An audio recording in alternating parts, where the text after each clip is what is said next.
Swaminas, our very distinguished guests. We've chosen the final Bhakti Gita, but before we move to sing it for the benefit of some of our distinguished guests who may not be familiar with the singular language, I'd like to tell you what the initial 4 lines actually represent. And may all beings understand the teachings of the Buddha. May all beings adhere to the 5 moral precepts in Buddhism. May no one hold in hatred another being. May the world exist in righteousness and peace.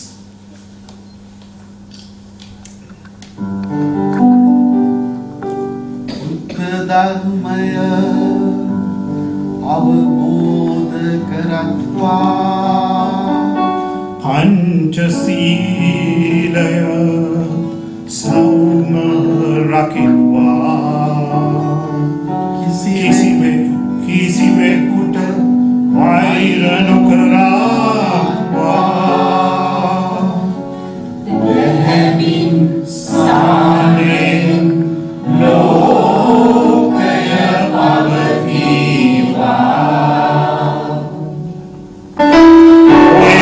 Sunday,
අපගේ ඊළඟට මම ආරාධනා කර සිටිනවා අපේ මහා සංස්ථාවට වචන සමර්පණය කතා කරන ලෙසට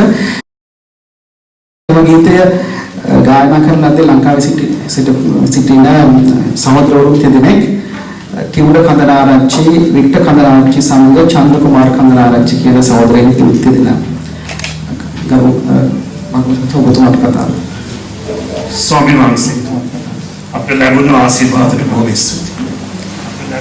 Our distinguished guests, before, you know, at 3:10 I have a tendency to forget things, so before I do that, I will say the thank yous that I have to. As you know, this wonderful event has been organized by these very committed people who are standing with me.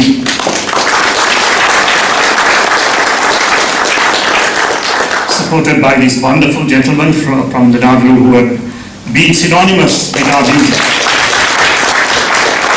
And I have to say a very special thank you to each and every one of them, because you know, they put this together over a period of nearly 2 months, working tirelessly, conscientiously, and for the 3rd year in succession I think we have come up with something really worthwhile to celebrate this very revered and auspicious occasion.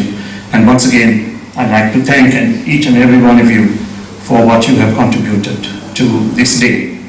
And also to our dear friend Owen Marsh for the wonderful sound system that it has gone on as usual without any flaws. My dear friends, Vesak is something that is celebrated globally. It's not just Buddhists who celebrate Vesak. The profound teachings of the Buddha has embraced every human being in every walk of life. And for that reason, I just want to very briefly touch on 4 instances that reflect what it means to love, care and support. Because I feel that the time has now come for us to reflect on events that unite us, as opposed to talking about events that have divided us. And I'd like to first start with something that happened in the 1930s, when the Venerable Reverend Valpura Rahula felt that he wanted to pursue his academic talents and read to qualify in the London matriculation. As you know, in those days, education was not free, it had to be paid for. And although he qualified to sit for the exam, he didn't have the financial resources, neither did he even have a place to stay. And there was a Tamil gentleman from Jaffna, his name was Saravadamuttu Thangaraja, who also taught at St. Thomas's College, who opened his home in Udahamulla to the Reverend. He looked after him, he gave him his abode, looked after his meals, and paid for his fees to enable Reverend Valpura Rahula to complete his London matriculation. And in later years, a recording which my very dear friend Dr. Amarasri Liyanage has shared with me, Reverend Rahula has been quoted as saying that he did not shed any tears when his father passed away. But in 1991, when Saranamuttu Thangaraja passed away, he said, I couldn't stop the tears from flowing. And that's just an indication of what it means to love each other and support each other, no matter what your background or ethnicity or religious faith might be. The other one, of course, is the most significant event in the entire history of our beautiful country, which was the independence in 1948. As you know, history has it that India, which was our neighbor 5 months previous to that, had no less than 1 million Indians killed, or 1 million people killed, maybe some members of the British Army as well, and 15 million people displaced. And 5 months later, our beautiful country was granted independence in the most dignified and peaceful way that any Asian country would have been proud of. And who made it possible?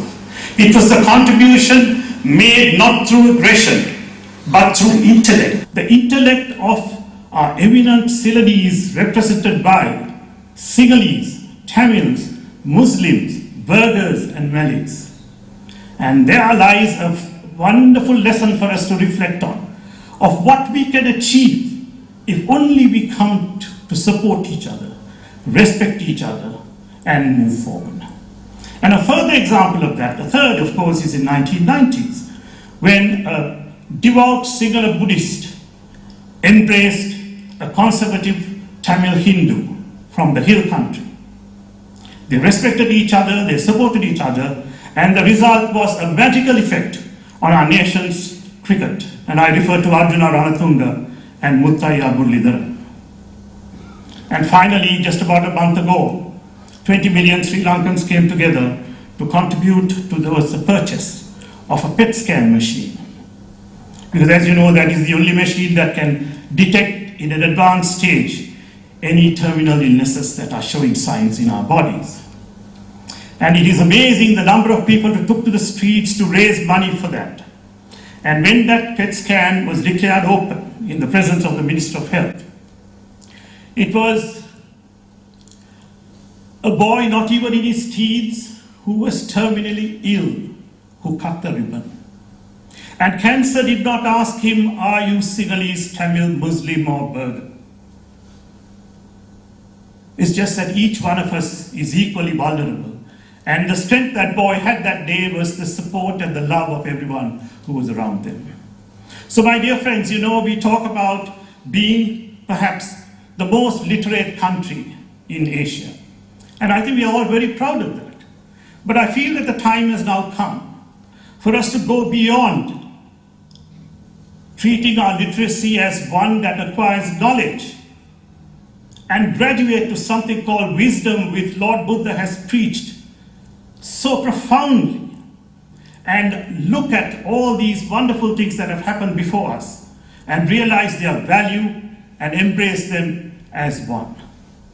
Because never forget that no one can build his happiness on someone else's unhappiness. It never works like that, and life was never meant to be like that. And today when I see your faces and you're full of love and compassion at this beautiful time of the year, as we reflect on the profound teachings of the Lord. So my dear friends, my definition of happiness is a very simple one. You just need to be at peace with your conscience. Because when God calls time on our lives, and the Lord has said to us that nothing is permanent, everything is temporary, and each one of us will have to move on at some point of time. And when God calls that time on each one of our lives, as He inevitably will, the only thing we will take with us is our conscience. So my dear friends, from the bottom of my heart, I don't think I can ever think of anything more appropriate for the people I care and I love, who have been so supportive of this mission, for my colleagues and myself and these wonderful people here, than to wish you that peace with your conscience. Thank you, and may God bless you all.